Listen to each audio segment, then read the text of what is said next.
Good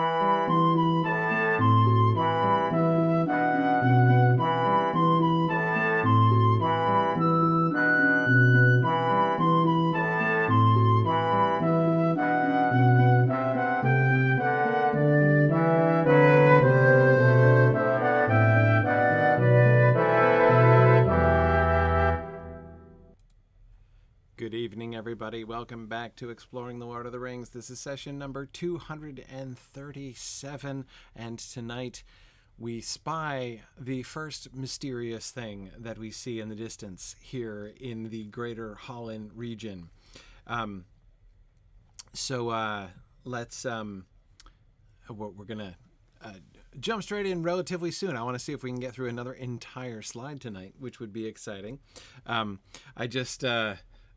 I've been, so some of you might have heard that I agreed to help Alan out, and I'm co-hosting with him on the Prancing Pony podcast for a few episodes here, about 4 episodes that we're recording here in September and will be aired end of September into the beginning of October. And we just recorded our first one last night, which was really fun. Chris says that must be head spinning for you. The most surreal thing, Chris, was like, I mean, I'm used to saying like nice things about the Prancing Pony, but I'm not used to calling them we. that was a little bit funny at first. But anyway, it was great. I mean, I've been having a great time with that. But yeah, it's been really fun and interesting. But of course, it's also a really interesting and fun contrast. Alan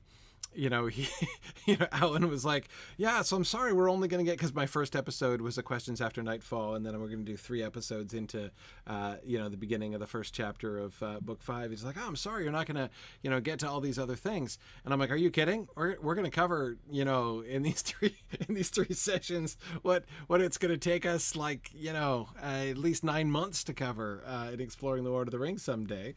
It's really fun. Anyway, yeah. So I'm working on, like, I don't know which roles I'm gonna get. When we do the readings, like they always do on Prancing Pony. Excuse me, like we always do now on the Prancing Pony. I'm gonna be doing the Minas Tirith chapter, I believe. But anyway, no, we're gonna get there. We're gonna figure it out. But man, it's it's really fun. Bjorning, I'm swifter on Monty Python references than I am on 80s prog rock song lyrics. I'm not wholly uninformed on the latter subject, but I'm pretty strong on Monty Python quotes, so I can at least in that sense hold my own. Anyway, sorry. Anyway, this is a bit of a digression. I was thinking of you guys as we were, kind of discussing through some things on our Prancing Pony recording, and then starting to get ready for the first episode, beginning book 5. Anyway, let's get to announcements for this week. So announcements for this week. First, I wanted to remind everyone Mountain Moot is coming up. So we're going to be in Denver on the 24th of September. So that is coming up now quite soon. We're only just about a week and a half away from Mountain Moot. Really excited to, it's been now 2 months since we've done a regional moot, so I'm looking forward to it. And I've never been to Denver before. We've never done a regional. It's our first mountain moot out there. So that's going to be, if you're planning to come either remotely or on site, and you have any ideas for something you'd like to discuss or a presentation you'd like to give, there's still time to get in a suggestion for that. But that does close on Saturday. You can find that on the go to signumuniversity.org/events, and you can find Mountain Moot there and the call for papers reference there. But anyway, that's going to be a lot of fun. I'm really excited to to go to Denver and to connect with folks there. I've been watching registrations come in. I always I know I've said this before, but I always get I still get email notifications when like all registrations come in at Signum, because I love to see them. I love to see them come. I love to see the names of people who are attending, and look forward to meet folks. So I'm looking forward to it. Oh man, Fourth Dauntless, I would be so excited to get snow in September in Denver. I'm so ready for snow this year. I am absolutely ready for winter myself. So, but we'll see. We'll see. Anyway, so that's one thing that is coming up very soon. And again, if you can't make it out to Denver, or if you're nowhere near Denver, don't worry. You can still participate. You can still participate remotely. And we have had just such a wonderful experience. Jean Druid's Fire, who is it's not with us right now, but will be joining us later on, is usually here with us on Tuesday evenings. She is our regional moot, our digital moot facilitator. She does such a wonderful job of helping to integrate the experience of people who are not there in attendance with the people who are there in attendance, so that we can really have a fun and robust hybrid experience for these regional moots. So I've been very much enjoying that over the last year plus now, and looking forward to our fall moot season really starting into swing, which is what Mountain Moot is. Anyway, so that is one announcement. The other is I wanted to update you folks on, for folks who are interested in Rings of Power discussion. Of course, it's one of the big things that's happening right now. The first 2 episodes of the new Lord of the Rings of Power show dropped last Thursday night. And I certainly had a wonderful time both watching them and discussing them afterwards. I've also been having a really good time recording my segments for Rings and Realms, our next Rings and Realms episode, which should be released, I hope, tomorrow is the plan. So we will see. I feel guilty putting pressure on the release because I'm not the one doing the post-production, so it's easy for me to say. But man, I am so excited about this.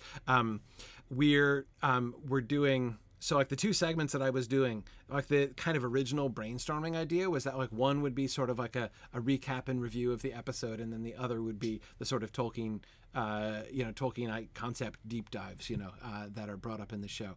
And but when I actually sat down to it, I was like, I'm not just going to do a recap. Like, I want to do, there was so much I was just bursting to talk about from those first couple episodes that I ended up doing this sort of thematic analysis of the first 2 episodes. It was really fun.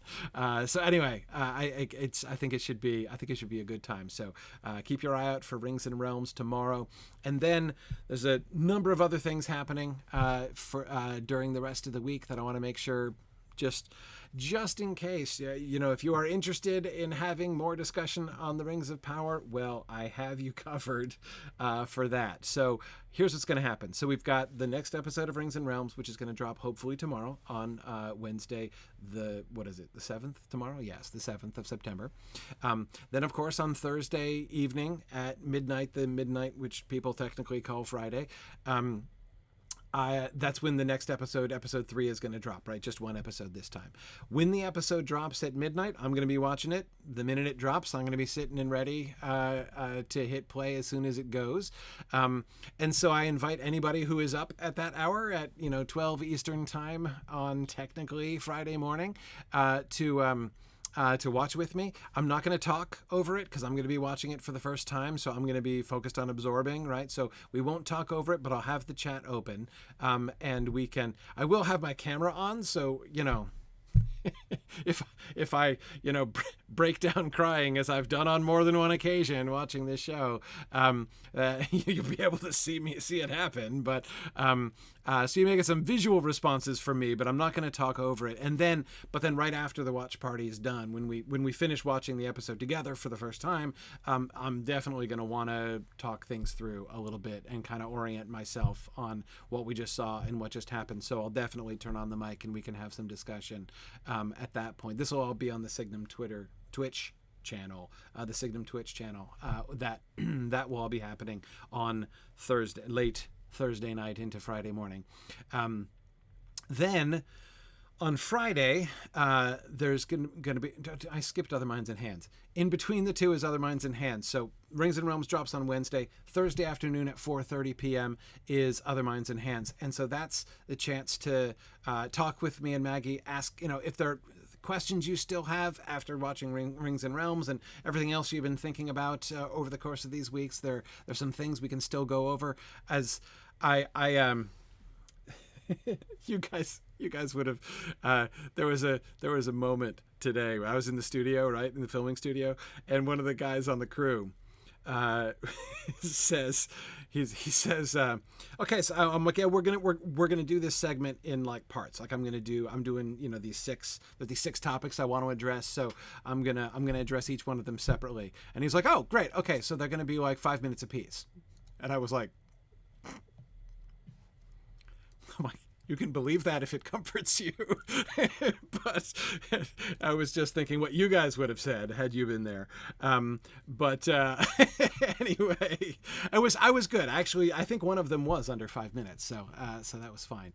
But it was fun.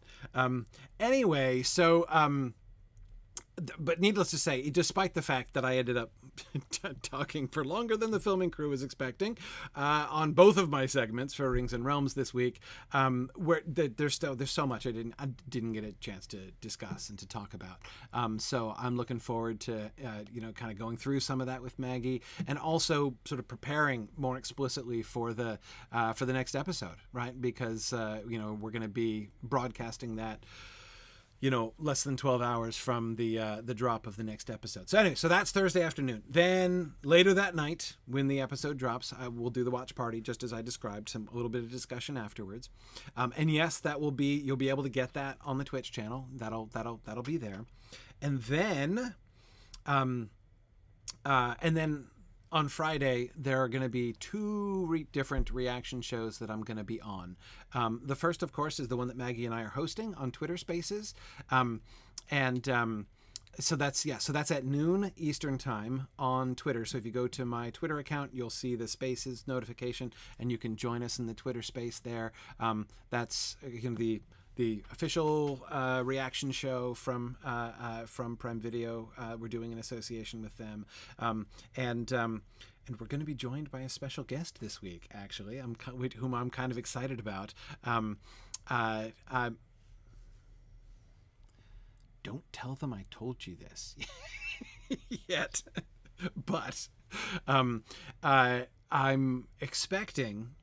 There's always a chance that plans may change, but at this point I am expecting that we're going to be able to talk to Leith McPherson, who is the dialect coach for the Rings of Power show, the one who does all the languages and things. So she's delightful. I got to meet her in London back in May, anyway, I'm really, really looking forward to talking about languages and dialect and accents and things like that with her. So Maggie and I are going to get to have some conversation with her about that on the Friday show at noon. And then I'm going to be, so that's at noon Eastern time. At about 2 p.m.-ish Eastern time, I'm going to be joining the official Prime Video Twitch watch party. So they do a watch party starting at 1 p.m. Eastern time on Prime Video UK Twitch channel.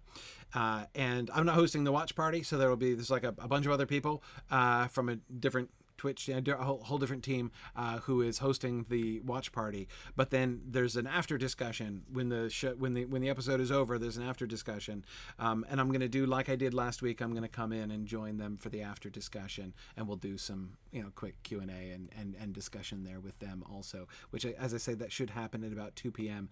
and that's on the Prime Video UK Twitch channel. And in between those two, I'm gonna do some of my Grifflet broadcast anyway. Barry Adair, how does she pronounce Gilgalad? Almost certainly she pronounces it correctly, unlike me. Yeah, I'm totally trying to change my ways. I really am. I've been working on that since I was, but like, man, old habits die hard. Like, I loved the character of Gil-galad when I was a kid. And I did not find out how to properly pronounce that until like decades after I'd been pronouncing it. It's one of those that is just, I'm glad it isn't anything more embarrassing. I mean, like, to be honest, I always pronounced Maeglin's name Maeglin for many years, right? As many people do, right? Who, start reading the books as kids and whatever. That I've gotten over, right? I've overcome eventually that obstacle. But man, Gil-galad, it's hard. It's hard. And Green Great Dragon, no, I do not roll my Aragorn R's. I won't do that, actually. I could, in some circumstances, be convinced to flip them, right? But I've heard people who really roll them all the time, who can't refer to the character without calling him Aragorn. And I'm just like, no. I can do that. But I don't know. For some people, they can make it work. To me, I'm just like, no. But I actually disbelieve that anyway. R's like that, like an O-R-N, to roll an O-R-N like that. I just, it does sound like a cat purring, doesn't it, Almaria? Yeah. I just, yeah. And I just, yeah. Anyway, there we go. So I disbelieve that especially the second R is really supposed to be rolled, fully rolled. Gorn. I don't believe that's how that consonant functions. So anyway, whatever. Anyway, but maybe someday I will consistently pronounce Gil-galad's name correctly. Who knows? See, Matagat, recordings of Tolkien, recordings of Tolkien saying these names, that does not help. Tolkien was wildly inconsistent with himself, and not like his own, like he pronounces things differently in different places where it has been recorded, and sometimes both of them inconsistent to his written rules. Yep. Now, Kendall, I do think, it's like, for instance, like as soon as I heard the recording in which he reads the name of the dwarves, and he calls the nephews of Thorin Philly and Killy, he totally does. Uses a short I for the first one, which is like against all the rules that he wrote. And I'm just like, okay, never mind. I'll never yell at anybody about their pronunciation again. Anyway, okay. So that's what's happening this week. I've been digressing. Anyhow, let's talk about the text. Off we go.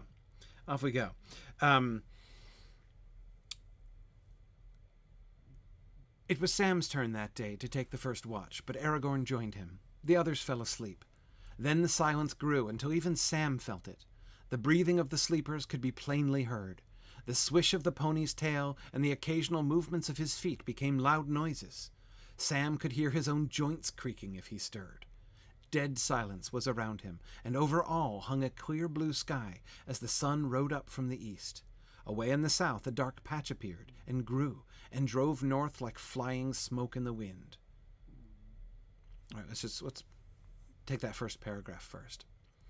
I love the contrast here, right? First we get the description of the silence, right? But notice we don't get a description of the silence. We get a wonderful description of Sam's experience of the silence, right? Notice it begins, this part of the paragraph begins, right? We start with, a simple establishment of things. It was Sam's turn that day to take the first watch, right? So this happens to fall to Sam, but Aragorn joined him. So we see Aragorn's continued vigilance. Aragorn still does not understand. He does not know what's going on. And so he is not going to just go to sleep, right? Nor does he displace Sam entirely, right? He lets Sam take his proper turn in the watch, but he does stay with him, right? And I think it's actually really shows us a very small little interesting thing about Aragorn's role. And I mean, remember how we saw him kind of taking the hobbits under his wing already? Remember when he took Merry to explore that one time, between the Weathertop and the Ford, right? We've seen him kind of not exactly training the hobbits, but making them feel involved, right? The others fell asleep. Then the silence grew until even Sam felt it. Madagot, yeah, you're right. Even Sam, right? Aragorn, okay, we can expect him to be attuned to this, right? We can expect him to be, but even Sam can feel, and I think that it's not just like, yes, I too hear nothing, right? Like it doesn't take very sharp ears to not hear something, right? Which is basically what Sam is doing, right? And yet, notice it's not about the hearing. It's about the feeling. Even Sam felt it. Aragorn was expressing, yes, okay, it's quiet, but it was more. It was that feeling that he had, that sense that he got of fear and of watchfulness, right? And now even Sam has the experience of encountering this silence and the ominousness. By the way, on the ironic subject of silence, I have my puppy asleep in my lap right now, which is adorable. I can't lift her up to show you or I'll wake her up, but she snores. It's adorable. But so if you hear what sounds like a little snortling sound, it's the puppy on my lap. Just want to make sure that's clear to people. Yes, exactly, Fourth Dauntless. I don't have like Gollum sneaking up on me or something. Yeah, I'm hoping that I can get through this class without, in fact, my left hand falling asleep, there's a non-zero chance that it will. So my puppy she's a little Shih Tzu puppy, so she's slightly larger than the hand on which she is sleeping right now. She's a little short-nosed Shih Tzu, hence the snoring. Pixie is her name, by the way. Pixie is her name. Okay. Anyway, back to Sam. Back to Sam. Even Sam felt it, right? And again, I think the it there, it's not just the silence, right? It's what Aragorn had said, the quality of the silence that he describes. And I love how, having told us that Sam feels it, Tolkien now makes us feel it, right? Introduces us to Sam's progressive awareness of the silence. The breathing of the sleepers could be plainly heard, right? So Sam is keyed up for silence, like this was just made a big deal of, right? And so the first thing he notices is that, gosh, the sound of them breathing sounds really loud, right? I can hear it from here. There's nothing covering up their breathing sounds. The swish of the pony's tail and the occasional movements of his feet became loud noises. Sam could hear his own joints creaking if he stirred, right? This is I think sort of the final stage, right? A sound that you know to be there, but which you might not normally pay any attention to. That is the breathing sounds of the people sleeping near you, is the first thing that comes to his attention, right? The second are tiny incidental noises like Bill swishing his tail, right? Which you'd never notice. Even if you noticed the breathing of your neighbors there, you would probably not notice the swishing of Bill's tail, right? But not only does he notice it, it strikes him as a loud noise. And then finally, his own awareness of himself, like he feels like he could feel his own joints creaking, right? This not just his this sense of silence, but the way that the silence sort of oppresses him. Yeah, Almaria, it is like when you hear your own pulse in your ears, right? Yes. Yes. For Thoughtless says, if we needed any evidence that Sam is young, this is it. As an older person, I can hear my joints creaking without any assistance. Yeah, I hear that. Yeah. That's interesting. Captain Mo says, I think this is even Sam giving credit to Sam. As a gardener, he should know the sounds of nature and how eerie it is if you hear none of them. Yeah. Wobe, I totally agree. This low-key escalation is great, and Tolkien does this trick a lot. Yes. I think back to that wonderful conversation I had with John Howe a few weeks ago, where he was pointing out that in Tolkien's descriptions in the text, he tends not to describe things. He tends to describe the experiences that characters are having when they encounter things. And that seems to be part of the secret of how he makes that experience so present to us, right?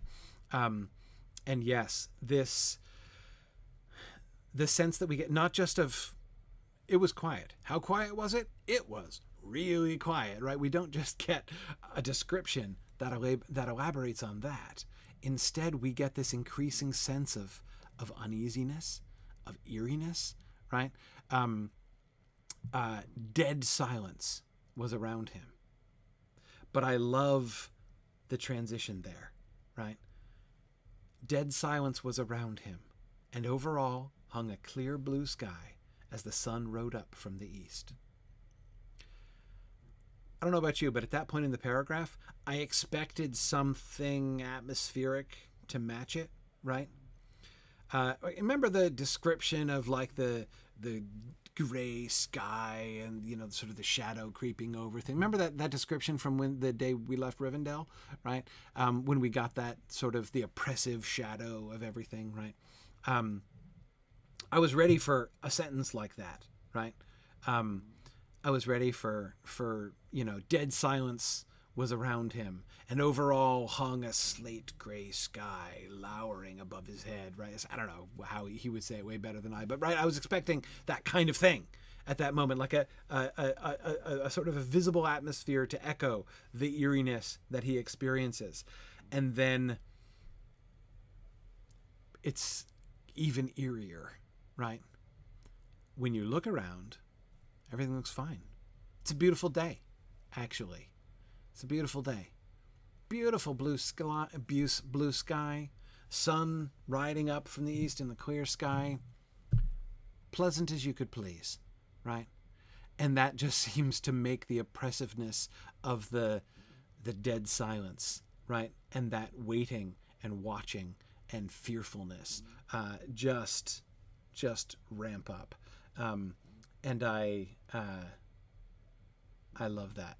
I love that. I think that's just a really powerful thing. And of course, then we get away in the south, a dark patch appeared, right? So now we have both the sort of eerie contrast of the cheerful visuals with the I was going to say the audio cues, but the non-audible cues, right? That they're receiving, which leads to this sense of fearfulness and oppression.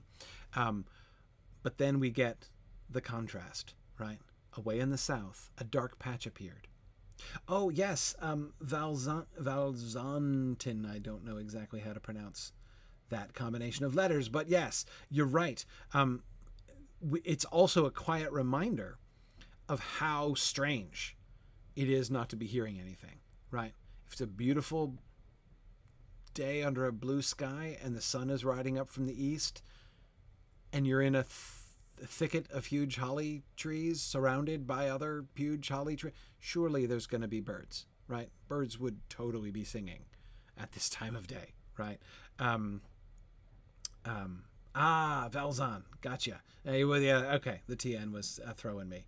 Gotcha. But anyway, yeah, so it's that is a nice, again, very understated memory. There's a reason why that disjunction feels even more like wrong, right? The dead silence and the beautiful surroundings. Yeah, yeah. Um, and then, away in the south, a dark patch appeared and grew and drove north like flying smoke in the wind.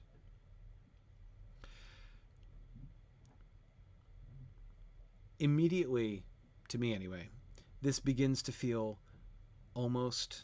Oh wait, hang on. I keep starting to say things, and then you guys say really brilliant stuff. Matt, you're right. It's not just the birds. The holly leaves would be making some sound, right? Um, the air is still as well as silent. Yeah, we get that reminder of the stillness of the air. The brush of holly leaves, which are not silent, right? Because holly leaves are very stiff, right? Stiff and spiny. So when they brush against each other, you can hear it. But yeah, they're not hearing anything. So that the stillness, it's not only silent, it's also still, right? I like that.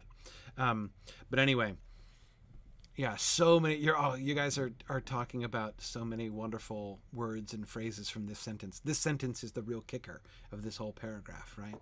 We get the ominous buildup of Sam's feeling of the oppressiveness of the day. These really indirect but really powerful indicators of how deeply wrong this situation is. And then, away in the south, a dark patch appeared and grew and drove north like flying smoke in the wind. Yeah, Karita, I agree. Drove is a fascinating word choice. Drove north. Now, it doesn't say and was driven north, right? So we don't have this as, we don't have the sense of it's being sent or it's being pushed. It drove north. Like, what does that convey? It's like driving a chariot, right? It To me, that conveys, the word drove there conveys that it's motion is purposeful, right? It's not just kind of billowing in the wind. It's moving. Another thing, the comparison to like flying smoke in the wind. One of the effects of flying smoke in the wind is to make the wind visible. Normally, the wind is not visible. But when you can see smoke, right? How many times have you had the experience, like when there's like a sort of sudden smoke, like maybe it might be the exhaust of a car that's not in an extremely happy place at that moment. Maybe it's like you're camping and you're lighting a campfire or something like that. Anyway, there's sort of, you're outside and there's suddenly a sort of a quantity of smoke, right? Have you ever had that experience where this cloud of smoke appears and then it starts drifting off, like across the field, and you didn't even realize the wind was blowing, right? But all of a sudden you're now like, oh, yeah, there's a breeze, right? The way in which that renders, like, it draws your attention to something that you would otherwise sort of take for granted, right? So that's one sense, I think, of the dark patch driving north like flying smoke in the wind. It's like you're seeing a wind from the south coming towards you. It is somehow being made visible to you, right? But again, it's not passive, it's active. It is driving north. And we have to remember what the word drive means. It means, of course, something very similar. We talk about driving a car. That's, of course, the most common use of the word drive in our normal vocabulary. And that's fine. Like, that's a totally normal usage for us. And the usage for them is not that unusual. Remember Frodo saying, walking for pleasure, why didn't I drive, right? Exactly like we might have used the word drive to drive a cart, right? Or to drive a wagon, or to drive a carriage. They would use exactly that same word. But driving, like, another thing that drives is, for Thoughtless was saying a cattle drive. I'm thinking of like an invading army also drives into a land. Yeah. Right. Valori says you could even drive a van back then, which threw me off quite a bit. Oh, yeah. Yes. Amir being in the van is. I'm delighted to say that that never gets less funny. But yes, Bjarnason, you're exactly right. Not just purpose and will, but force. Right? Yeah, exactly. As Zeev on Twitch is saying, to push forward. Exactly, like you're driving cattle. Right? Again, that same sense of drive. There is a sense of force and invading force. Right? It's the dark patch is not just approaching, right? The wind is not just billowing it in their direction. It is moving, it is driving, it is invading in their direction. And it's really vague. It's a dark patch. They can't tell what it is, but it appears in the south and it grows and drove north like a flying smoke in the wind.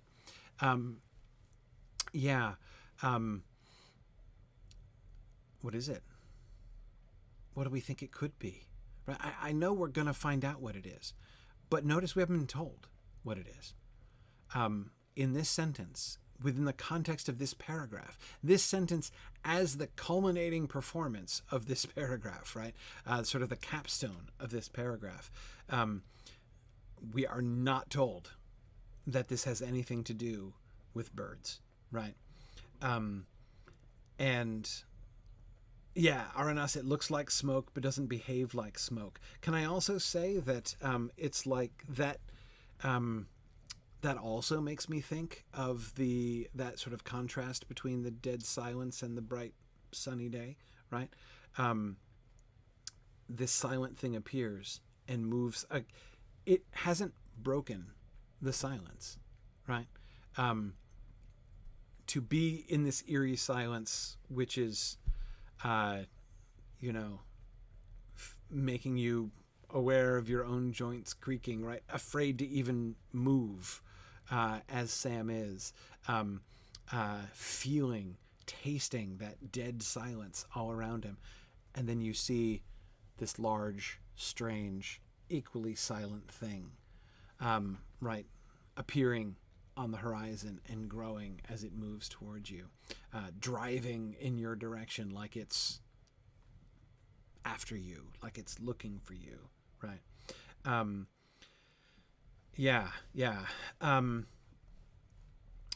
Exactly, Trifle. All we know is it's dark and it's coming their way, which continues the creepiness, significantly escalates the creepiness, right? Sam's response. "What's that, Strider? It don't look like a cloud," said Sam in a whisper to Aragorn. He made no answer.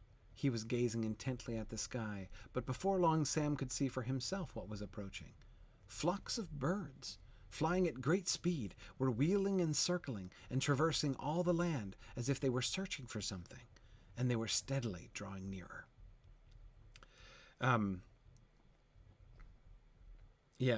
Absolutely, Fourth Dauntless, very good. We should also note that the flying smoke in the wind is entirely metaphorical, as there is no wind.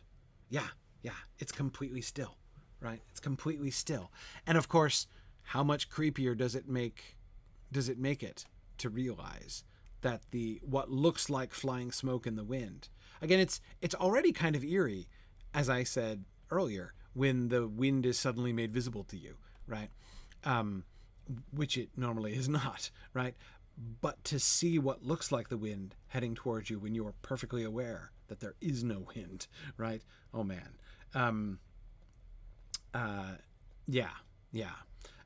I agree, Gildaloin, driving is also used to describe wind. You can have a driving wind, absolutely. But it's driving without the wind, right? Like the wind, but not the wind. I love Sam's response. I love the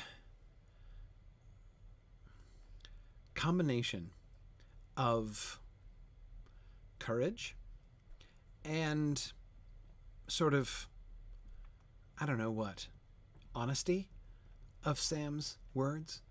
On the one hand, Sam does not panic. Sam could get freaked out here, right? He could panic here. I mean, I could forgive him for panicking under these circumstances, right? Now, we don't know the exact tone of voice that he uses. We know that he whispers, right? But we don't know how panicked a whisper is his "what's that, Strider," right? But I don't think he's panicked because of that second statement. It don't look like a cloud. Now, again, there's, as I say, there's sort of an honesty to that statement. By the way, okay. Here's Pixie. She woke up. We're gonna put her down now. Oh, so that I can stretch out my hand. But anyway, okay. I don't think he's panicking. There's a kind of honesty to it because he's not in denial, right? He could be like, that would be one way to respond to this situation, to be like, I'm sure it's nothing, right? You could, but Sam doesn't do that, right? He admits, like, okay, dark thing moving north like smoke on the wind. It doesn't look like a cloud. He's fishing, right? He has no idea what it could be. And he admits he doesn't know what it is, right?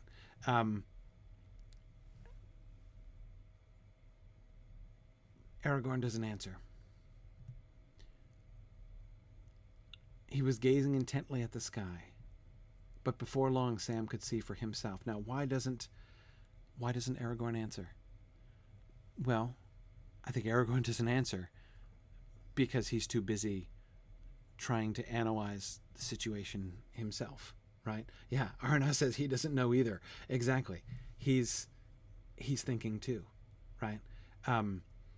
Aragorn's silence is perhaps the most ominous silence of the entire section here, right? What is it? What's that?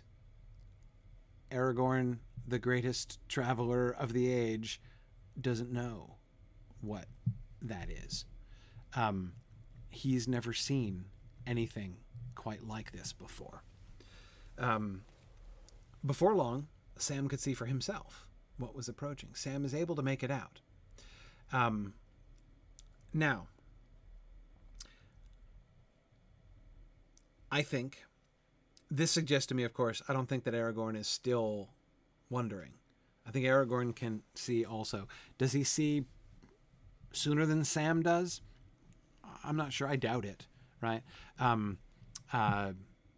Sam has sharp eyes, as we're going to be told later on. So I suspect that he and Aragorn probably figure out at the same time, are able to detect at the same time what the dark patch actually is, right? That it's flocks of birds. However, Aragorn still doesn't say anything, right? Because I think he's thinking, what does it mean, right? Sam sees the fact.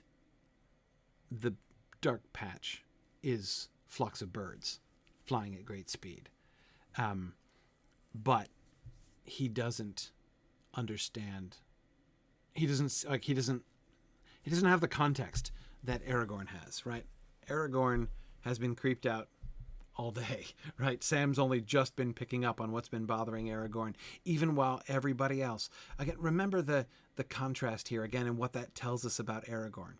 Sam has only been able to feel the dead silence, has only been able to perceive the oppression when everyone else was asleep, when everything about him is still, and he's only left by himself with a very silent Aragorn, right? And I forgot who pointed it out. Somebody pointed out that, of course, Aragorn's feet or breathing is not making any loud noise, right? Sam is not aware of any noise coming from Aragorn, the only other waking person who is with him, right? Which does suggest that Aragorn is keeping very, very still.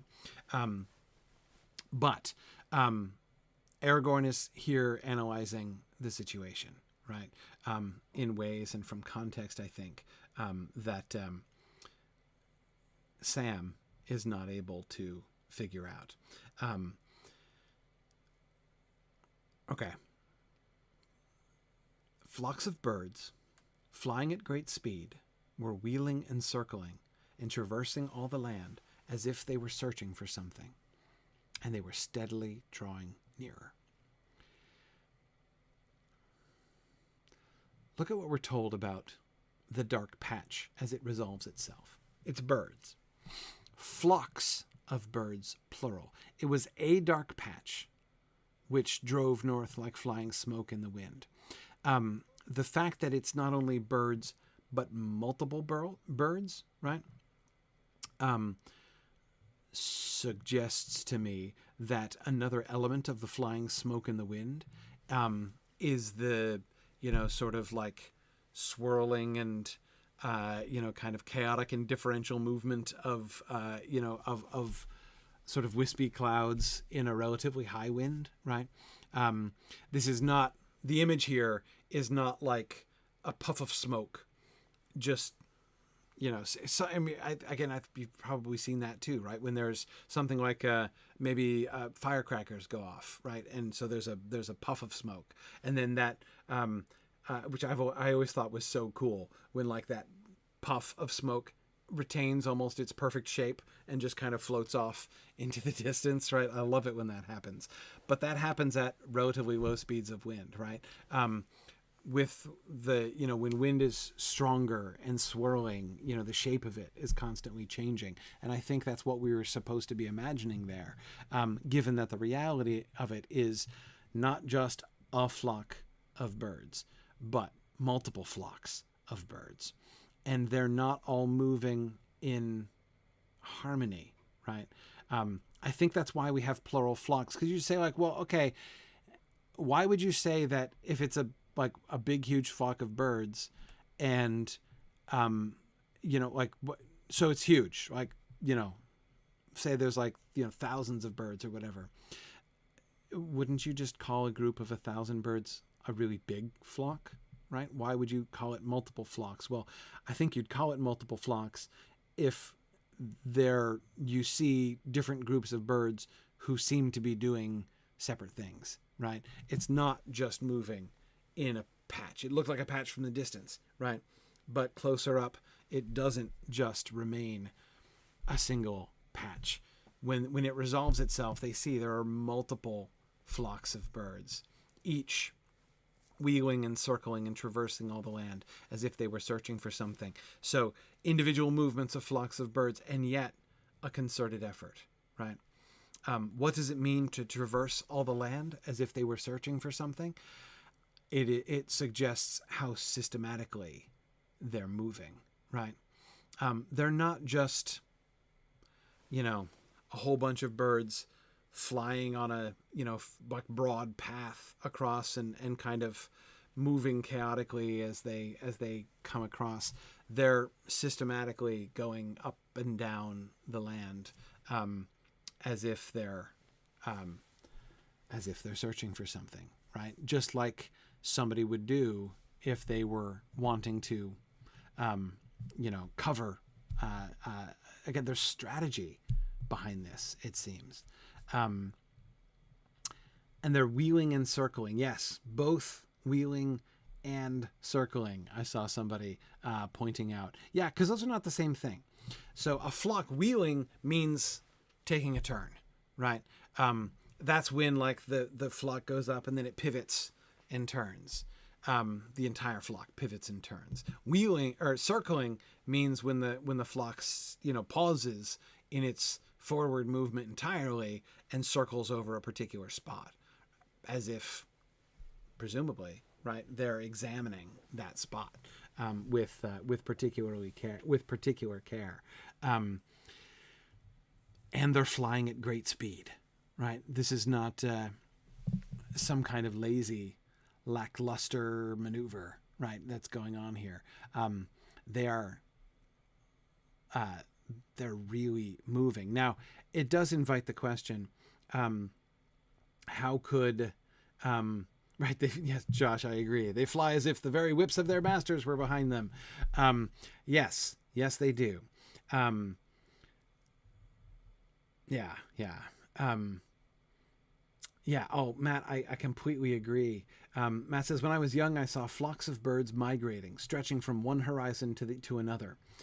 In Connecticut, there were trees on one side, but it went downhill, so they stretched off into the distance.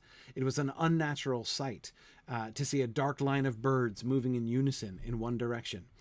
Those birds doing a clear reconnaissance mission would have been frightening. Yes, yes. Agreed. Agreed. This is not just, Lupita, it is like carrion birds when they find a body, right? And the circling, right? And Lupita, I think that's a kind of significant, right? Traversing all the land as if they were searching for something. Well, what do you think they're searching for, right? I mean, when wild animals are searching, what are they normally searching for? They're normally searching for food, right? So, and with this many birds, right? I mean, you don't have to be a Hitchcock fan to combine with to combine the large quantity of birds with this unnatural coordination of their movements, and then to see them, wheeling and circling, hovering, in what I am sure if I were beneath that, I would feel to be a threatening manner over my head, right? Yeah.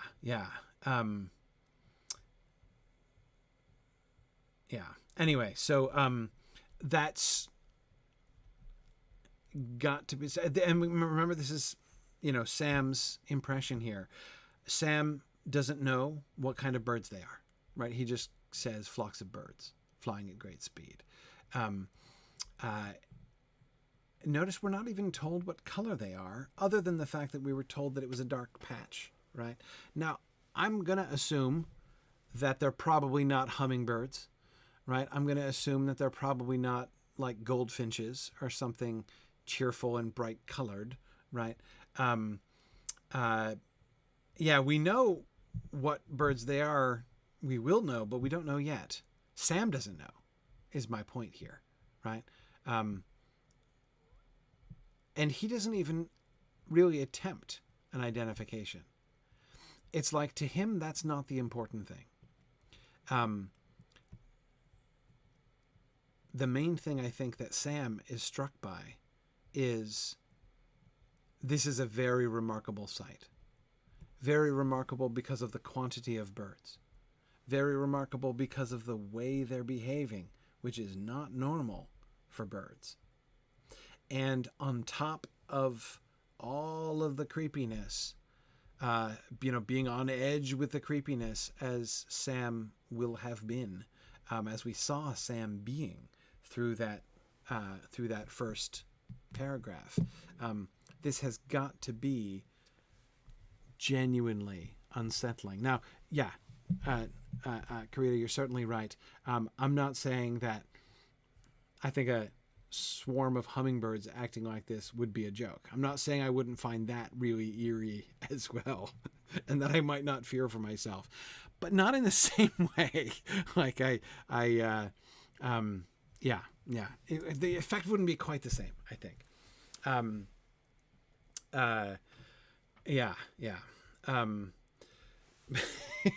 But anyway,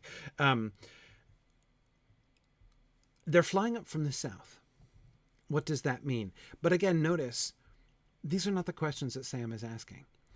Aragorn, who's not said anything, is, I think, clearly the one who is asking the questions that we're immediately looking for answers to. What are these birds? Where did they come from? And therefore, what conclusions can we hazard as to what they're doing and why they're doing it? But first we get Sam. First we see things from Sam's point of view. And the mere mystery of it. How easy would it have been just for Tolkien to say flocks of blackbirds, black flocks of birds, maybe, or even flocks of crows. Sam's a gardener. He would have seen a crow before, right? He might have thought maybe they look like crows or something. But that's not his experience. His experience, the identification of the birds, totally secondary to Sam here, right? He is too struck by the quantity of birds, the way that they're behaving, and how to take in what's going on. Because look, Sam is a gardener. Sam knows how birds behave.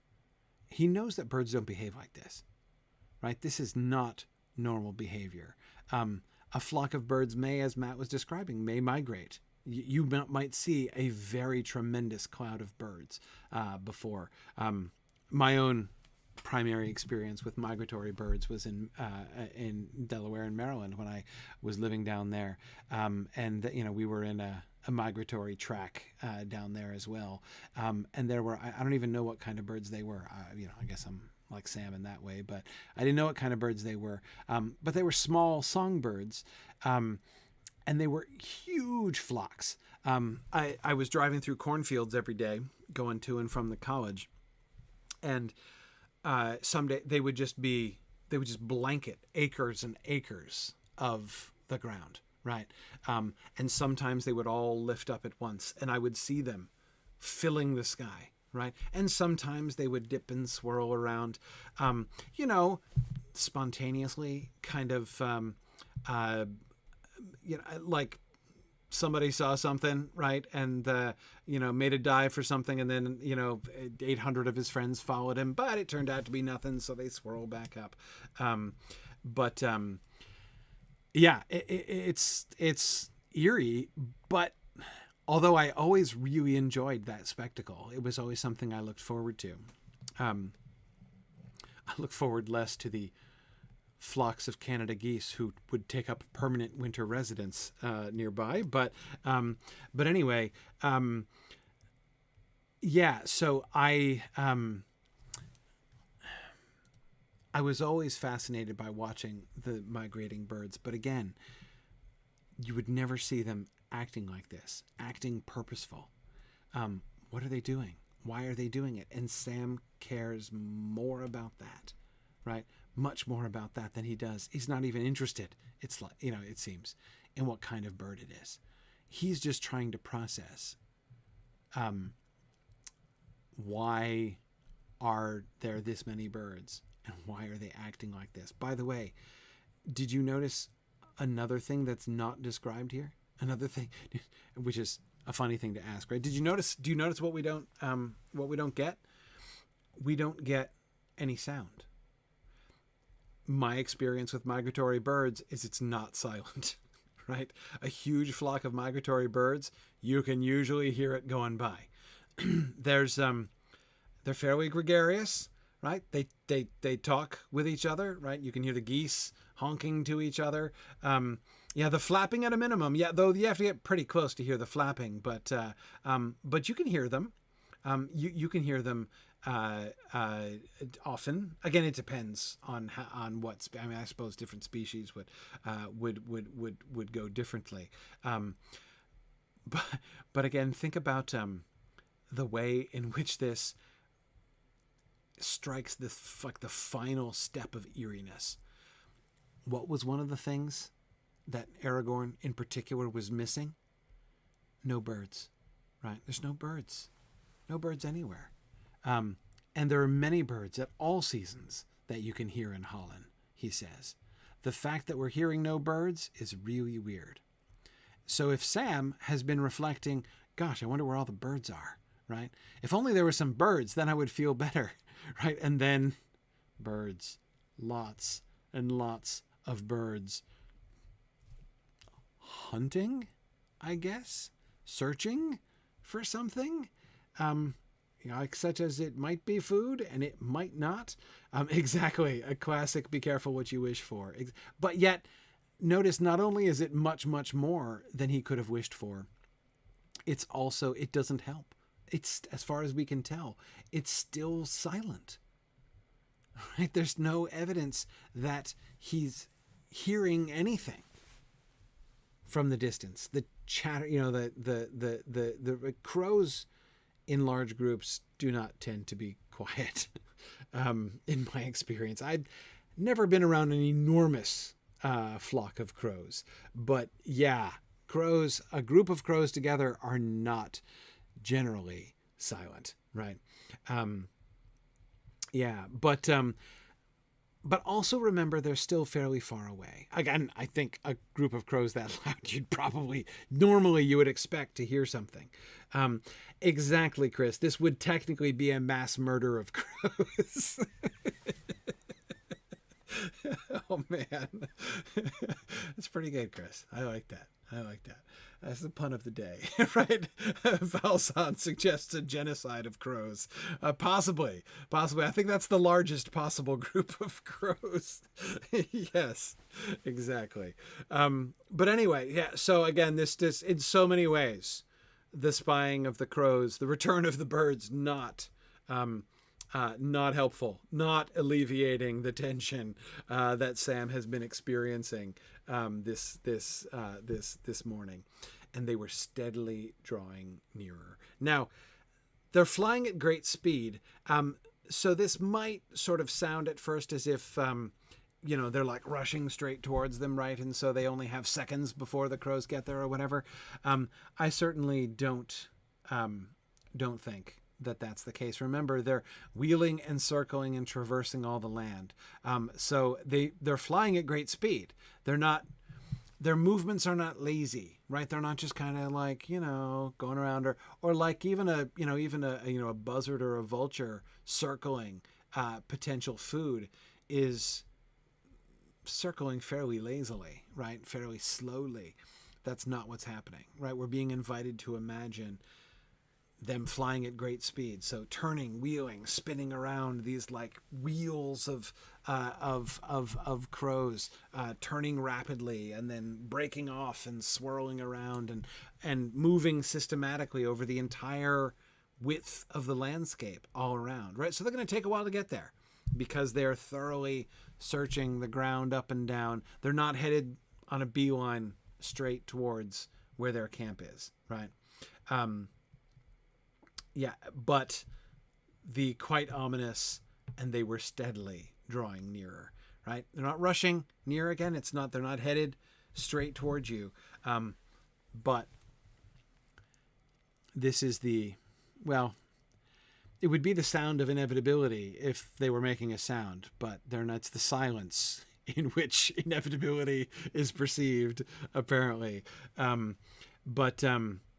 Yeah, the birds clearly have not seen them yet. And also, by the way, clearly don't know like where they are, right? It's not like their location has been betrayed or something like that. And that's a little comfortable, right?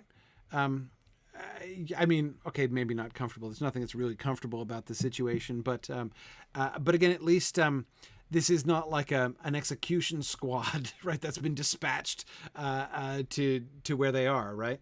They're still searching for them, which means they still might be able to hide.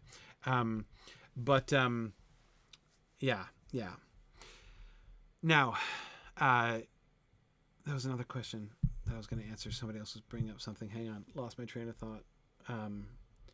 What was the thing? Sorry, I was gonna address it.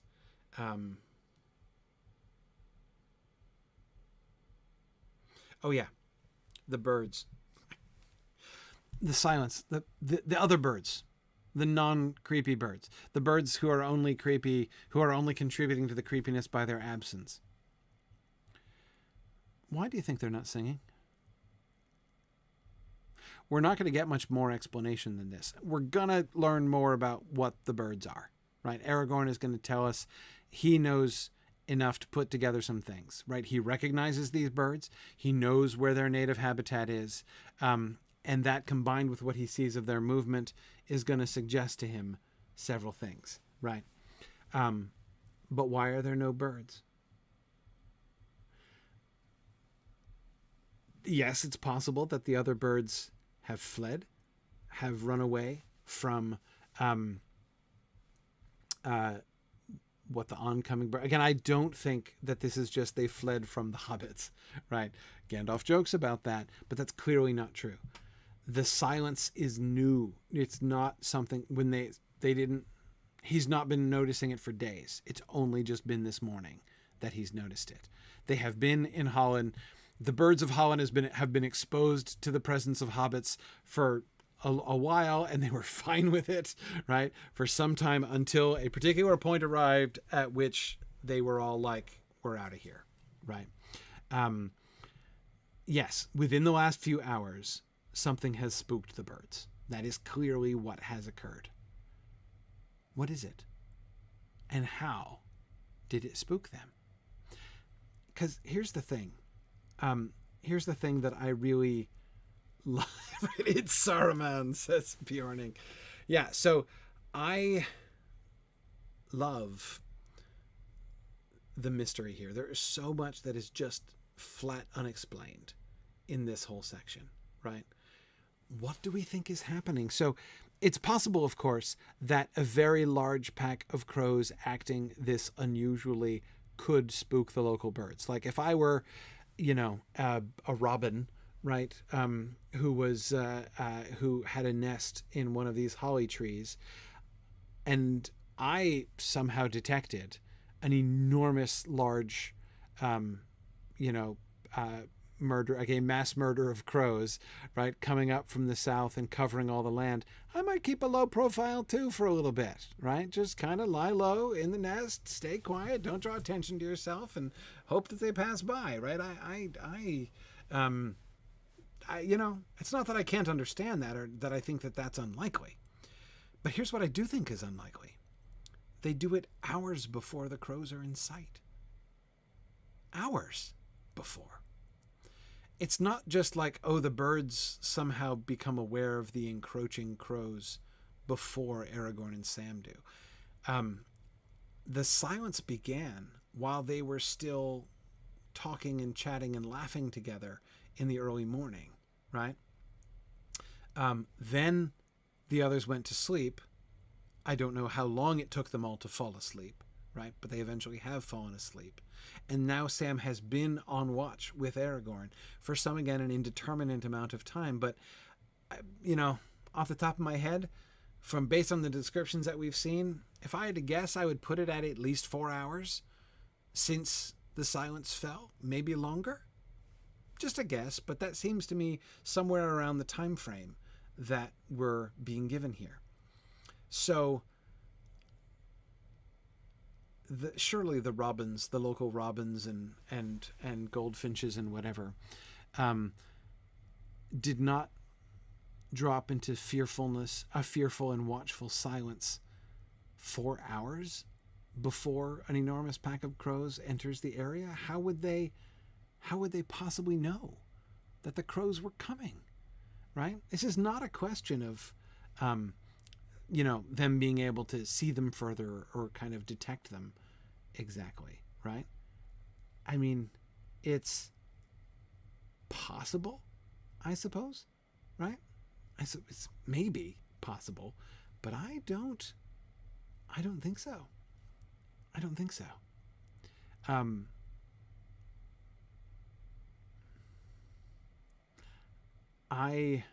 Right, the spy crows have their own spies. Who's spying on the spy crows?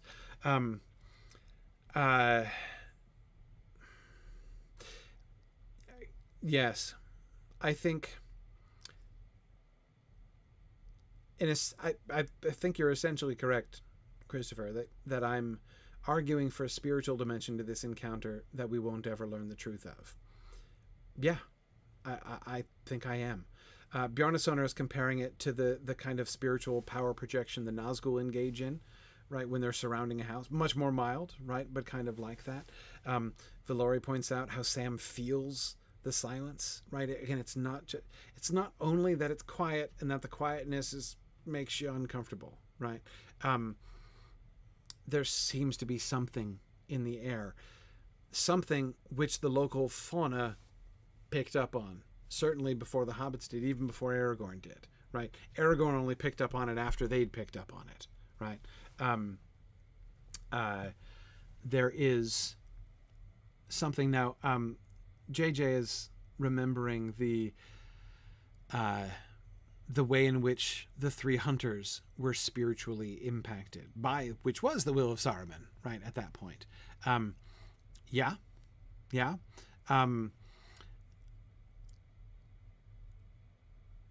That's a kind of thing. I mean, that sort of thing does happen. And Matagot, I totally agree with you that animals are good at picking up on bad vibes atmospherically. Yeah, no, they absolutely do. Yeah.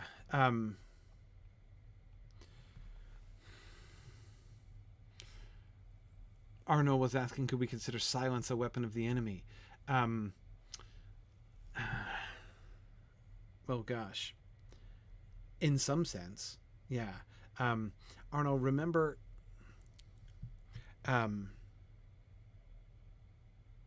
till the Dark Lord lifts his hand over dead sea and withered land, right?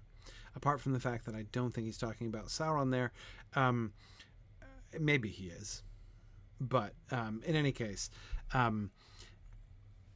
it gives me that sort of sense, right? That sort of totally nihilistic sense. So is silence associated with that same kind of, deadness, witheredness, this sort of the final nihilistic victory of evil, I was going to say, but I feel like you have to put victory in air quotes, right, when you talk about that at that point. But anyway,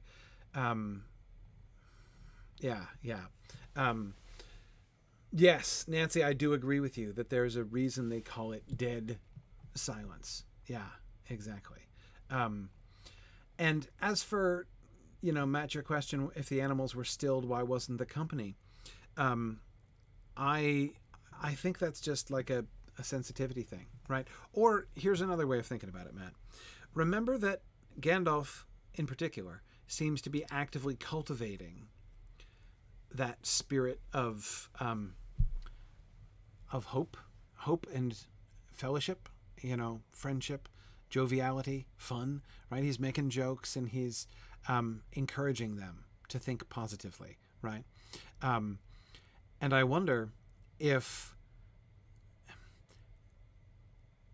I don't mean this literally, but like metaphorically, Aragorn has to leave the circle of the Dell, right? He has to leave the place where the good vibes are being generated, right, in the camp, and go outside the camp. Like he has to go outside of the immediate radius, right, of the good vibes before he can really pick up the bad vibes, right? So in that sense, I think, and again, I'm not wanting to push on that too hard, but I can't avoid the fact that Gandalf is clearly trying to generate good vibes. I'm not hugely comfortable with good vibes and bad vibes. I'm not sure that it certainly doesn't really capture the gravitas of either side of that. But I'm not going to lie, it kind of works. So it could be worse. Yeah. But now, Fourth Dauntless, now they have been stilled. They're concealing themselves and working not to be noticed, or to disturb the silence. Yes, exactly. Yeah.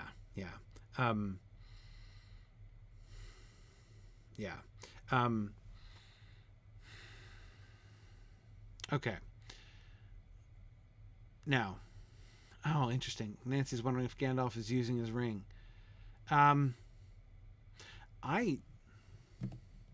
I kind of think Gandalf's ring is on a slow burn most of the time, honestly. But anyway, really hard to say for sure.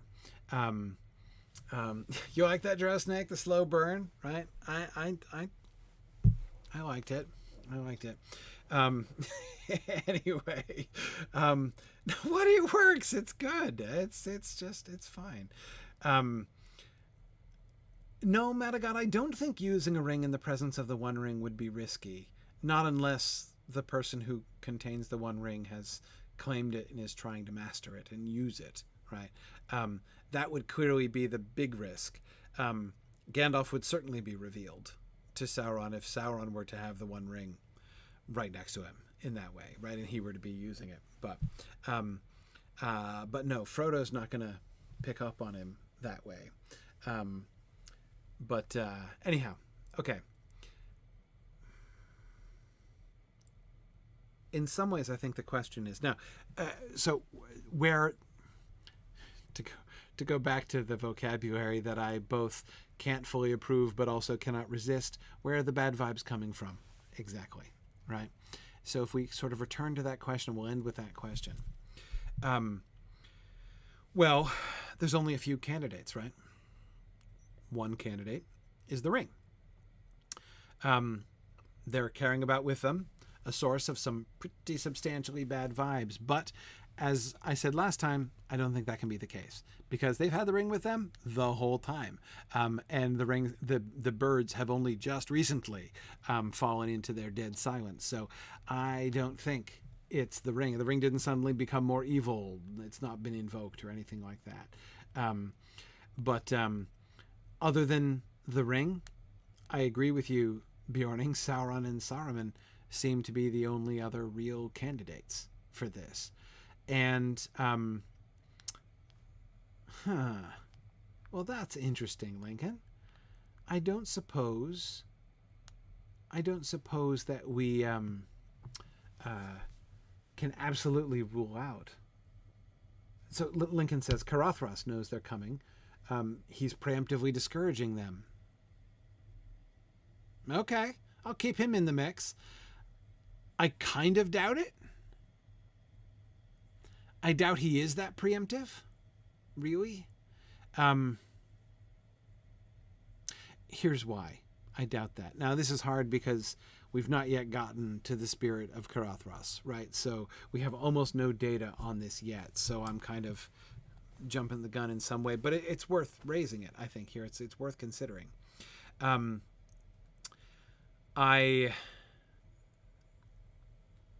The main reason I don't think it's Carothras is that Carothras seems to be more local than that. Yeah, Lincoln says he was kidding. No, but I don't think it's a joke. I don't think it's a joke. There is another malevolent spirit nearby. There's totally a malevolent spirit nearby. But yeah, Chris was just thinking the same thing. I think he's too local. Not only do I think he's far too local to be drawing birds from far away, much less from Dunland, but I think he is... I suspect he's too local even to... let me put it this way. I don't think that Carothras' range is significantly larger than Tom Bombadil's. Right? We know that Tom Bombadil has given us this example of this powerful spiritual being who's there, who exists in the landscape, but who has restricted himself to a set geographical bound, right?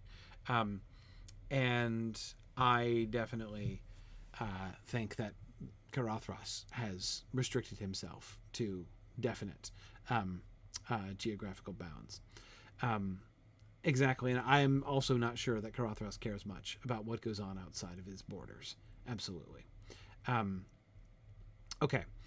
So like I said, I totally do think that's worth considering, but I don't think so. As for Saruman or Sauron, well, let's wait to draw a firm conclusion there until we get more data. But honestly, I think the data is ambiguous here. I could make a case in either direction, I think. But we'll see. Right? Got it. Almarea says, right, clearly the stranger in the Ring of Power show is Carothras, right? No, I hear you. No one would have seen that one coming. right? The clever people who think he's Tom Bombadil think they have the most off-the-wall interpretation, right? But I'm not sure anymore, Almaria. But yeah, yeah. Okay. Okay.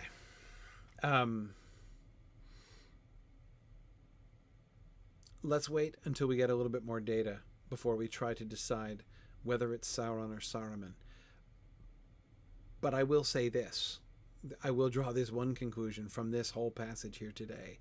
I think we are seeing the will of one of them or other at work, right? And again, I come back, Karita, to the observation you made about the verb drove, right? There is something driving these crows. There is something that there is some presence, there is some will, there is some attention, right, that is being placed here, which the local birds can feel, and they are watchful and fearful. Yeah.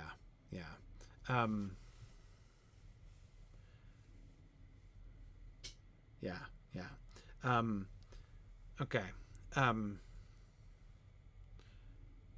So yeah, let's hang on and see what we get next time. Of course, we're not really. I don't think we're ever going to be able to definitively say, and it's never going to come up again. We're never going to learn exactly what happened here. But yeah.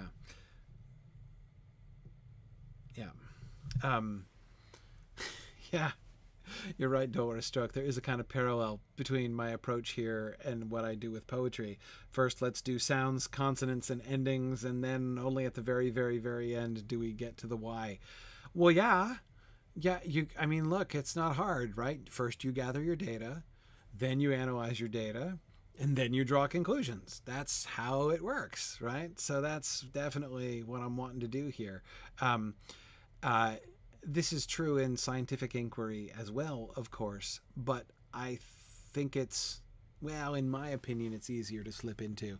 I'm sure that there's many a scientist who's found it easy to slip into this error in scientific inquiry as well. But the error I'm referring to is developing a pet theory that you're deeply attached to, right? A conclusion, a reading that you're deeply attached to, and then going to the text to try to fit it, right? To make it fit with the text, to try to searching around looking for evidence to support your pet theory, right?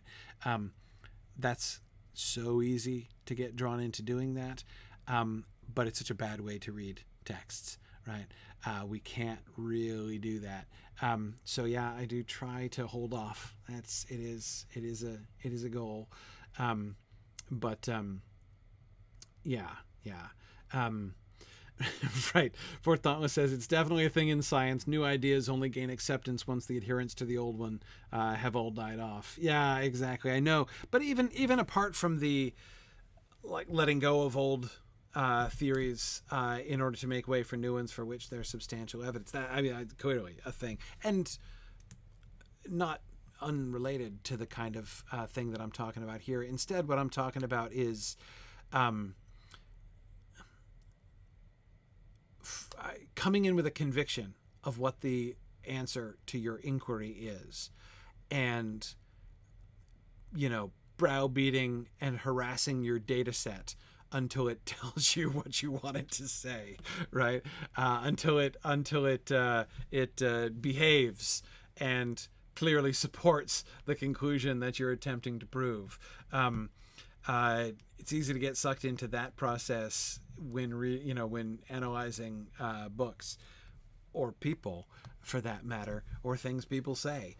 Really easy to get drawn into that really, really quickly, right? Amraya just said, AKA the internet. Exactly. But yeah. So yes, trying to avoid that. Anyhow, okay. But we're here. I was thinking for a little while, maybe we'll end a little early tonight, but no, we will not end a little early tonight. We'll stop there.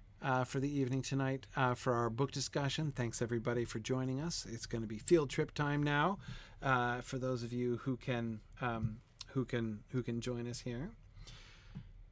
We'll get things ready.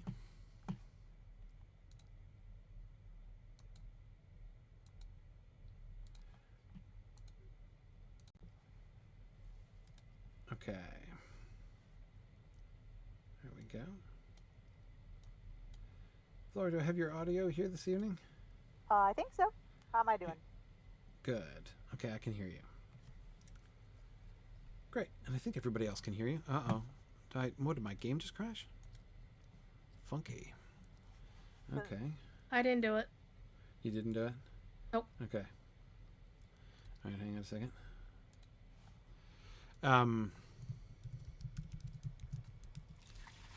Gotta log in. There we go. Okay.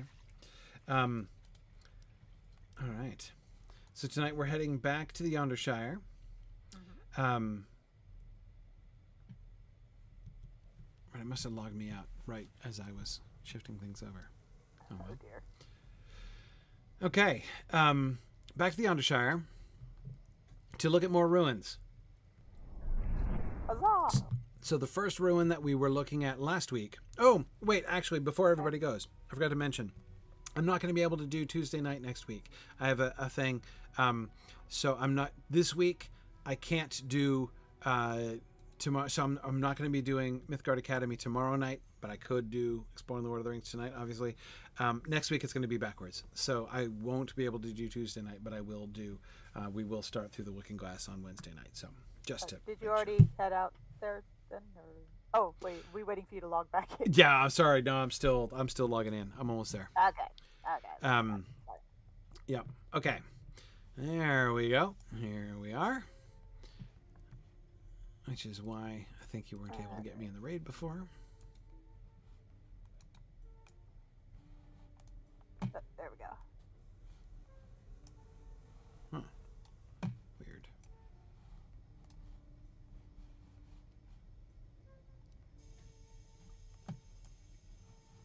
Okay. Oh, there we are. Oh, so that was just lagging? Strange. Oh, weird. Like you disappeared.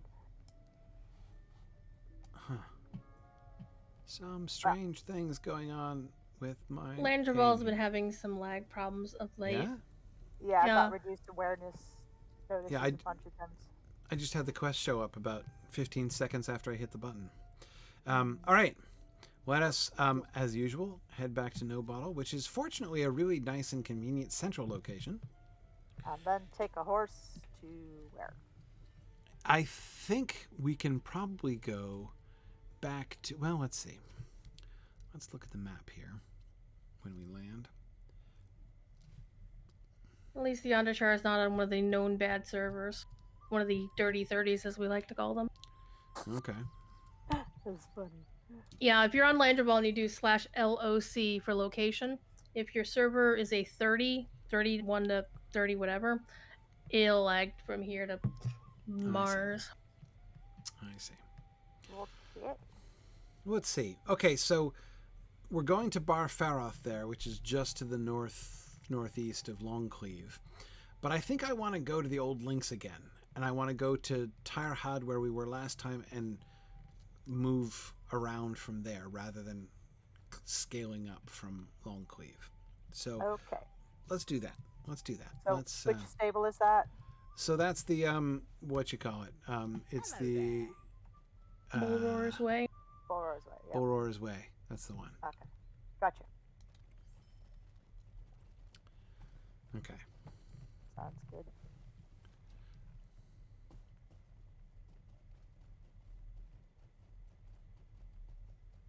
So yeah, I remember reading the bit about the Kerbane as a kid and thinking about all those clouds of starlings that we'd see all the time in Northern Virginia among all the buildings and stuff, and just these weird oily clouds with little streaks of purple that would just turn into the most fantastic shapes. It was kind of stressful, Right. but also beautiful. Right. Yep. Yeah. No, like huge crowds of birds are really stunning and beautiful and fascinating until they become terrifying. Yeah, well, yeah, they're all fluffy and cute until the talons come near your eyeballs. You know? Right, exactly. I can't even imagine like our Oz friends who have to deal with swooping season. Right, right. Like they know the true horror of birds. I have a friend who's an apprentice falconer in the UK. She sends us pictures of her friends. They look quite scary. I just got my little wee duckies in the backyard. We had to trim their feathers because, you know, migration season is coming and we didn't want them to get any ideas.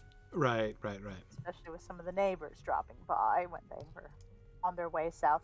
Although we have a bunch of falcons in my neighbor's yard, it's really funny. You'd see all these flocks of geese flying overhead, and then all of a sudden they just pull up real sharp and go, nope. Going the wrong way. Yeah. Sorry, I just realized I was going the wrong way. I was enjoying the view of... I found what I was actually heading towards was a Numinous itself, rather than this other ruin over here. So, apologies. So the party palace. There is a Numenorean influences then.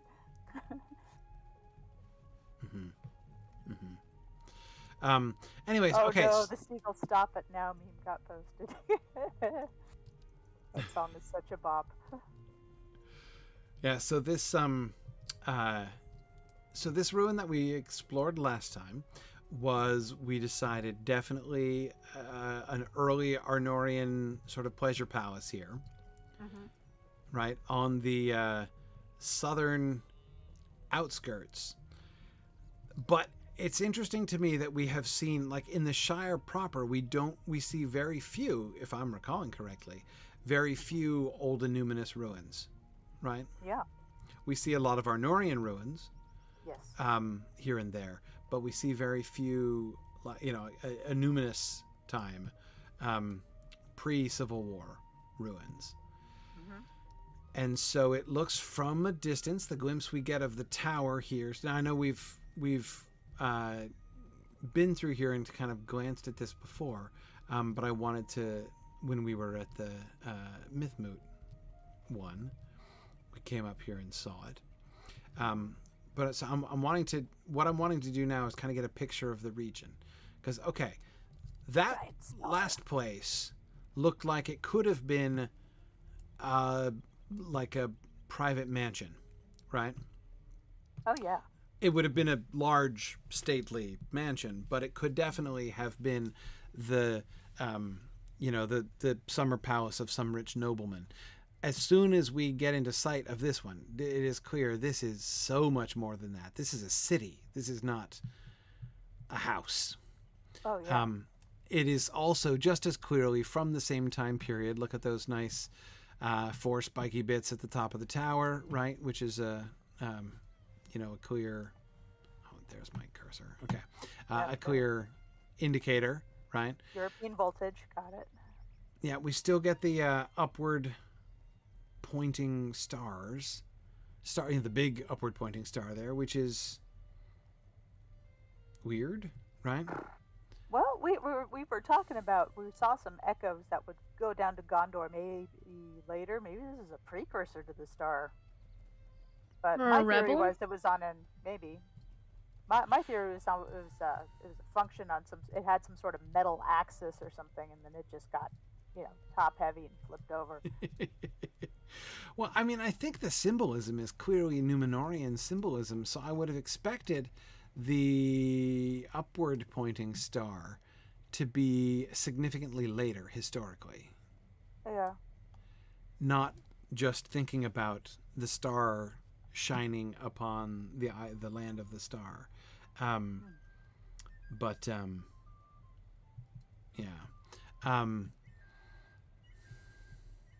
But all of this stuff, I mean, look, we get our classic, honestly, I'm so sick of looking at the underside of my horse. We get where are we? Over here. Yeah. We get that 4-panel story of the fall of Numenor here, right? That we've seen many times, but almost always in those early stages of Numenorean construction. Right. Yeah. So I think clearly early that large blocks of stone, right, as opposed to sort of the sort of smaller. We do get some smaller bricks as we can see here, but again, it doesn't have the look and feel of the later architecture. But okay, so if we assume this is from the same period as the pleasure house that we saw, the pleasure palace we saw over there. Yep. What do we think is going on here? Well, Not just here specifically. Here we have some kind of hall. Yep. Big, huge, columned portico here in front of it. The big tower with the pointy bits up above. Probably were other towers with pointy bits that have since fallen. Huge courtyard down here with... Oh, it goes over a river. Yes, this is this is that one. I remember It's a ford. being there before, but yes. Mm-hmm. I think all of this sort of wall of stuff that we're seeing facing us here, it looks like residence, presumably. Residence, maybe even carved into the side of the hill. Sorry, it's hard for me. I still have like mouse issues with my interface here, and it's hard for me to both run around and look around at the same time in the way that I'm attempting to do. But okay, can we get into... Yeah, here we go. Okay. So I'm guessing that the ones on the north face, so we've got basically this north face and then all of this open courtyard area, and then we've got some buildings over on the southern side, like that big hall over there. So I'm guessing that the southern side is the more sort of public buildings, while the north face up here, is where, see, like there too, up on the western shore of this river here. Mm-hmm. I think once again we're seeing residences here. So this is a whole suburb, a whole innuminous suburb here. Movie Aristotle is asking, do I think they had tunnels through the mountain to get to Innuminus? I wouldn't think so, as we're from here. It's a fair bit. It's like we can see it on the map, right? Evendim is, or not Evendim. Innuminus is over here in the sort of in the upper right hand corner of the map. You can just see the shadow of the city on the map right there, which I totally didn't notice till somebody pointed it out last time. This isn't a good river for river travel. There are a lot of waterfalls on this route that go to No Bottle. Mm-hmm. Scenic, but not navigable, really. Not unless they've invented canal locks, which we have no evidence of. Right. Tarhad here that we were looking at last time, the palace, does look like it could have been something that somebody, maybe the king or somebody, would, travel over from Innuminus, for, a few weeks in the summer or whatever, right? To get away from the city and be there in the country and enjoy the beautiful views and the open green fields. Here up in Barfaroth, it seems to be, it's a little further away. Yeah. And it really does seem to be a suburb. But it's interesting to me that it's still hugging the northern cliffs as it's doing, right? I mean, we can see... What's this quest item? Oh, it's a cask. Chest, a little chest there. Yeah, you wonder if there's some overland paths to Lake Evendim. Right. I'm sure there would have been a road. I mean, obviously I'm sure you had to have been able to get there from here, right? And it's possible there could be a tunnel. Again, I'd be a little surprised if there were a tunnel all the way through. But perhaps there could be a tunnel from here, just like through to the northern side of the mountains, and then you take the road once you get along the lake. Once you get to the other side of the mountains, maybe, I don't know. But yeah, as I say, I think that this is definitely a city. But shows the importance of proximity to a numinous, in the sense that, I mean, look, we're looking out. Okay, we're not currently at this moment looking out. Or let me see if I can get to a lookout point. That's actually one thing that's been not very visible is views, right? So that's why here's a view. Yeah, the other one had a spectacular view. This one. Yeah, and they really leaned into it, right? They had that whole picnic area up there. Oh yeah. Okay. This is a nice view. It is a nice view, though a little more rugged, right? You don't have that road going around the bottom either, so it's not like you can see anyone coming. Right. They wouldn't be able to come up the river going that fast either, probably. Right, but yeah, no, I'm primarily thinking about the temptation to move down into the Shire, right? The drow snake, the statue by the pool, that is totally Elendil. I remember because I used to carry that statue in my pocket at one point. Oh yeah. When you assemble all the pieces, and yeah, that's Elendil holding up the, what's it called? Gem thing that's totally not a Silmaril. Palantir? No, the thing that you had to get to reforge the sword. Blanking. Oh, The Silithar. Silithar. Yes, exactly. Thank That's you. the thing. I believe that's what he's holding up Yeah. there. Yeah, if I remember correctly. It was in the context of the Silithar quests in Evendim that we ran into those, and indeed reconstructed several of those statues. Narsil. Yeah. Anyway, Theory. we haven't seen any clear evidence. It might have happened, and we just aren't seeing the evidence didn't survive. But we don't see any evidence that I recall of the Numenoreans of this era, right? The Arnorians of Innuminus, settling the Shire. Even though they're looking down upon it, and it's quite a tempting looking land. This is a little bit less tempting than the other one. But this would require a lot of work to clear all those trees. You got a river you Exactly. can't use. A lot of hilly ground, probably not very good farming soil because it's not level. Just Exactly. looks like a pain in the butt. Yes, you could imagine in Tirhad the people looking out over those beautiful green fields, just enjoying the beautiful green fields, right? Because there they were in their having brunch on their on the patio of their pleasure mansion, and mimosas presumably. Whereas here, they're looking at this more rugged terrain. The people, which presumably would have been many who would have lived here, perhaps might have been less tempted to move down the rocky river valley here. Possibly, I don't know. Yeah, this is more hot cocoa with whiskey in it and less mimosa. Yeah, exactly. Not really mimosa territory, you're saying? No, probably Yeah. not. Although probably you say this is a suburb. You get the feeling there'd be a lot of merchants and crafters here. You got wood to work with, stone to work with. That's what the hobbits are for down the hill. Yeah, I wonder if there is any exploitation of, how much exploitation, because we know that happened with the Numenoreans, exploitation of local resources.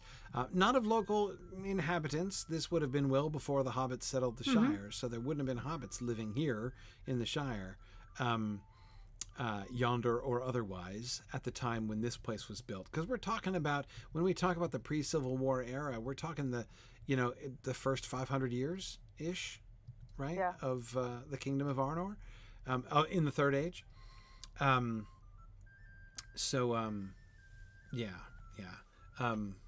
Still, that Noldorin streak might have run with them a bit, Right. You mean like the party houses, right? Oh no, I was thinking with the crafts. It was always the craftsmen, about right, making right. things and crafting things, and Right. this place doesn't have a lot for. I mean, there could be. I mean, we're near mountains, so presumably there's dwarves around here somewhere, but Right. And maybe this is Narofin- just like an arts colony or something. Right, exactly. And Narofend, I agree with you that I can easily imagine them hunting from here. Oh yeah. Absolutely. Considering one of the doors we can see, yes. Oh yeah, there's a wolf right here even. Well, Wait, no, where? there's a door that leads someplace. Oh, Mentions hunting. I want. Oh, hmm, hmm. Trying to Is there a remember where it quest is. area in here?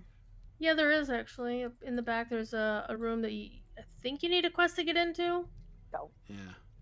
Presumably. but it mentions I was hunting. guessing. Yes, I do seem to recall trying to get into one of these doors last time. I don't know why y'all follow me. I'm Because just we running around think you now. know where you're going.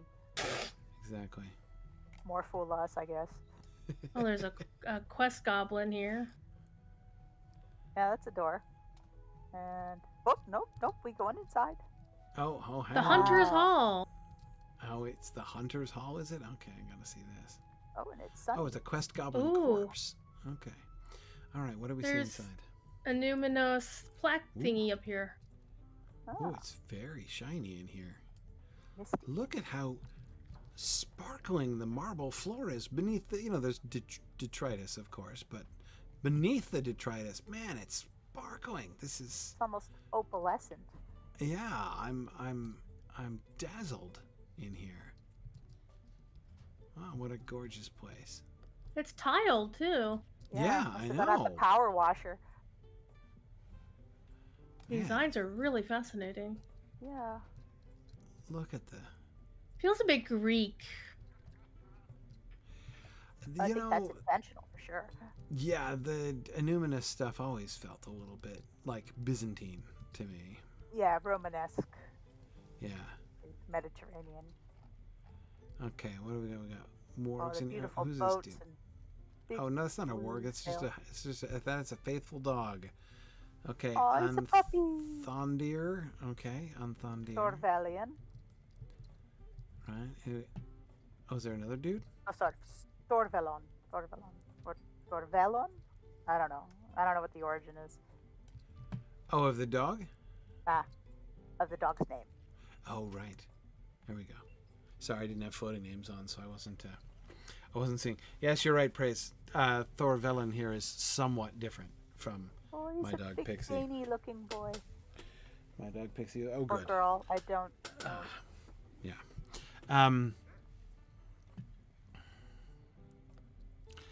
Yes. Aw. Fortunately, Pixie has moved from her other favorite place to lie when I'm doing class, which is right Aw. on the floor, practically under the rollers of my chair.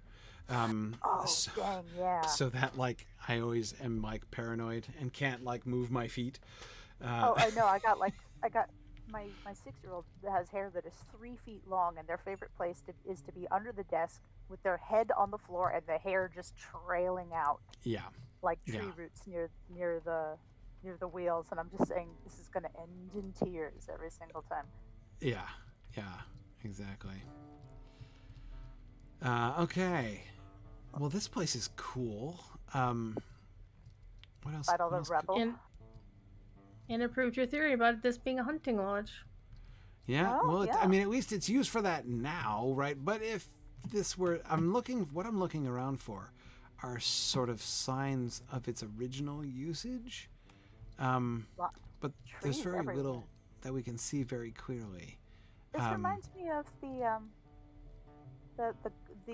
underground garden in Moria, with all the trees in the courtyard and the stone ceiling. Although, yeah, it looks like the ceiling would have been closed. This would have been an indoor garden, but possibly the trees came here later. The trees probably weren't here to begin with. Hey, sorry, I missed the name. What's the name of that person? Arno Lestari? Anyway, love your cloak, by the way. The bee cloak, loving it. Oh, Gorgeous the busy bee cloak. cloak. I love The bee cloak, yeah. That's really nice. So we've got trees growing in here. They probably tree- weren't here to begin with.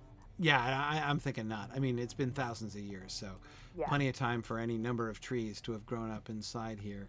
As you say, that gap in the ceiling, clearly not original. Although, look at those, look like the rebar sticking out there, right?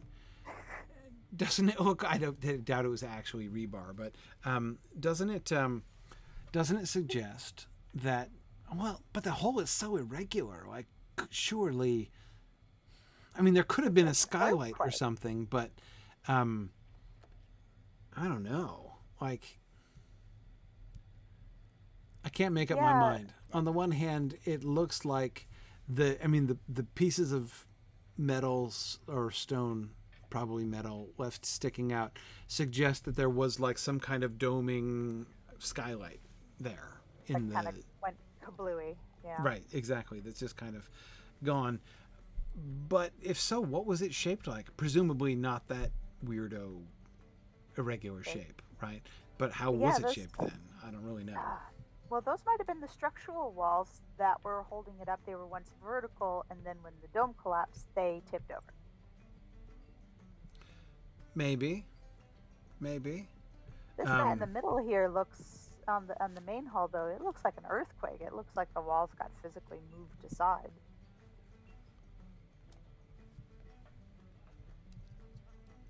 How much do we know about the plate tectonics of Middle Earth?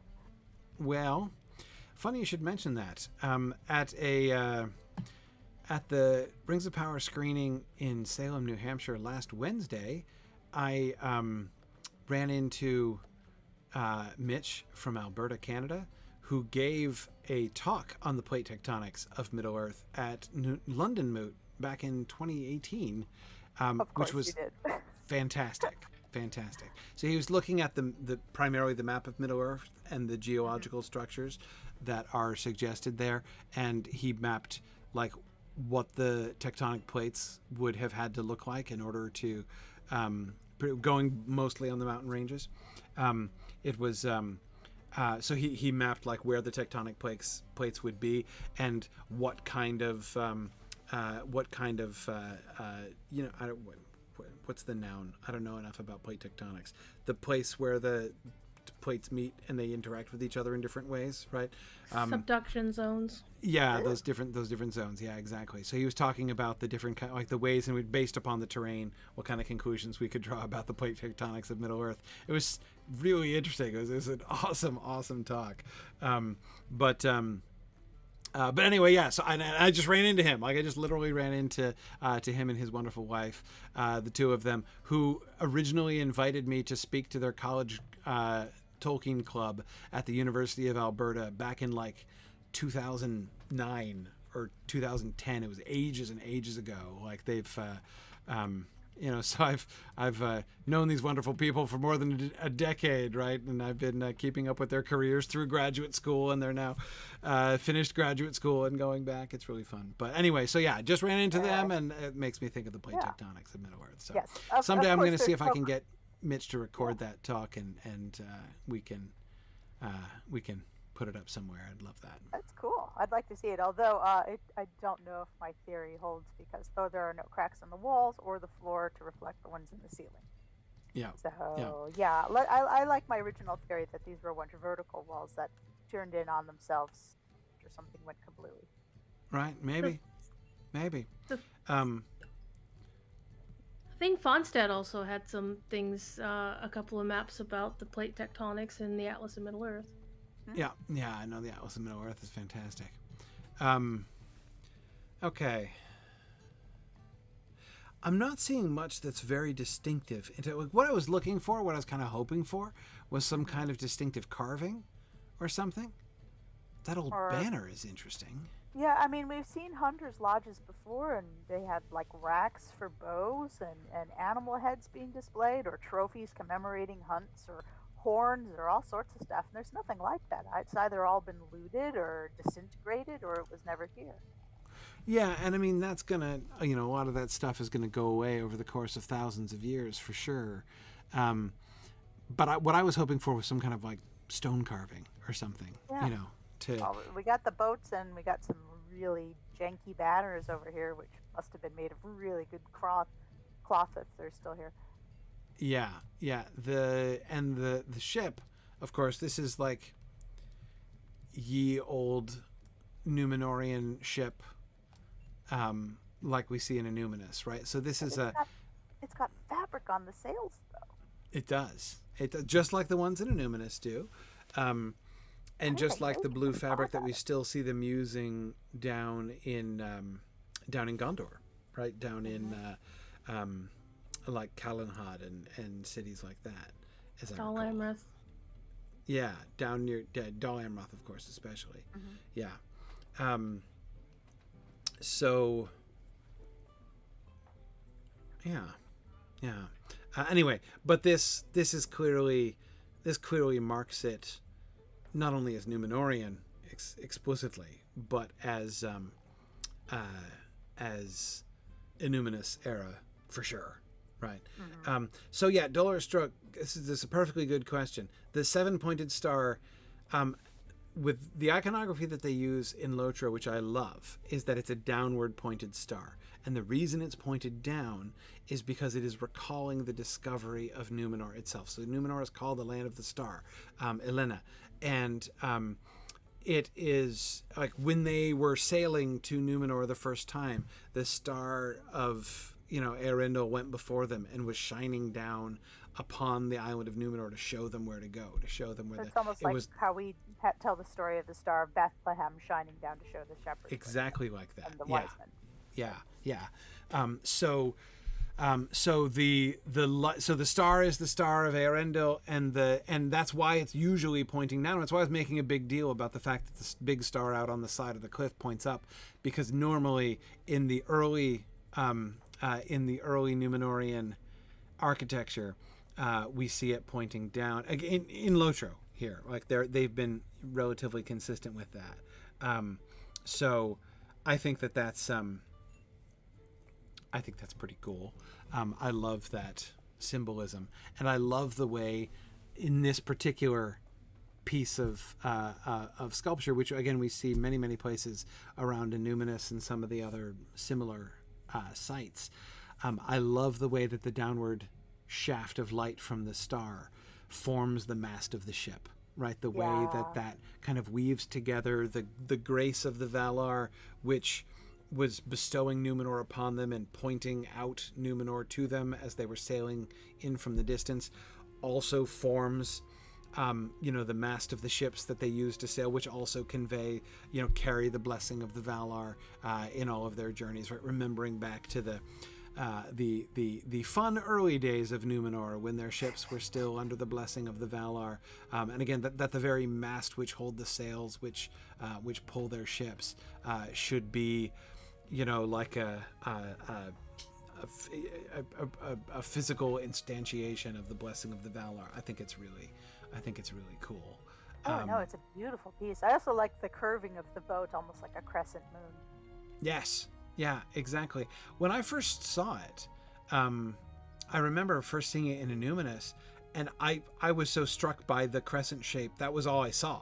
I didn't even really, I didn't even get that it was a boat when I first saw it.